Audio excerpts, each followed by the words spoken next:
આદિવાસી સંસ્કૃતિ અને પરંપરાગત ભવ્ય મેળો ડાંગ દરબાર આહવામાં યોજાઈ રહ્યો છે।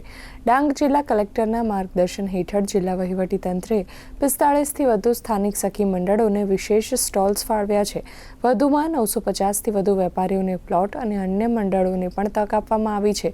સ્ટોલ્સ પર નાગલીના પાપડ, આદિવાસી પરંપરાગત પોશાક, જ્વેલરી, બેગ, વાંસની હસ્તકલા, વારલી પેઇન્ટિંગ, આયુર્વેદિક ઉત્પાદનો અને અન્ય સ્વદેશી વસ્તુઓ વેચાઈ રહી છે। પ્રવાસીઓ આ ઉત્પાદનો ખરીદીને આદિવાસી મહિલાઓને સમર્થન આપી રહ્યા છે। આ પ્રયાસ પ્રધાનમંત્રી નરેન્દ્ર મોદીના હર ઘર સ્વદેશી અને વોકલ ફોર લોકલ અભિયાન તથા મહિલા સશક્તિકરણને મજબૂત કરે છે। ડાંગ દરબાર એ 3જી તારીખ સુધી ચાલવાનો છે। આ ડાંગ દરબારમાં સમગ્ર ગુજરાત, મહારાષ્ટ્ર, અન્ય રાજ્યના પણ ડાંગ દરબાર પણ જોવા આવે છે।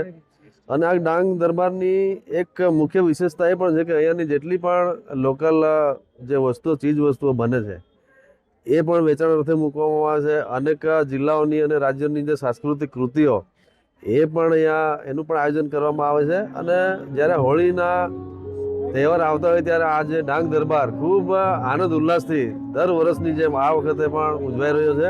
અમારા સખી મંડળ દ્વારા અમારી જે કંઈ સખી મંડળની બહેનો છે તેના દ્વારા હેન્ડ બેગ મેકિંગ એટલે બેગ બનાવવામાં આવી છે।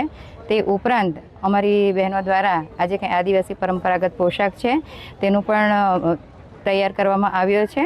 અને તેની સાથે ફડકી છે, એટલે કે કોઈ પણ કંઈ બહેનો છે તે આધુનિક સમયમાં આપણી સંસ્કૃતિને ભૂલતા જઈએ છીએ, આપણને પહેરતા નથી આવડતો, માટે આપણે એક તૈયાર સાંસ્કૃતિક પોશાક માર્કેટમાં મૂક્યો છે। અને જે કંઈ ગ્રાહકો છે તેના દ્વારા અમને આ બધી જે કંઈ અમારી પ્રોડક્ટ છે તેનો ખૂબ સારો સહકાર ને આવકાર્ય મળ્યો છે।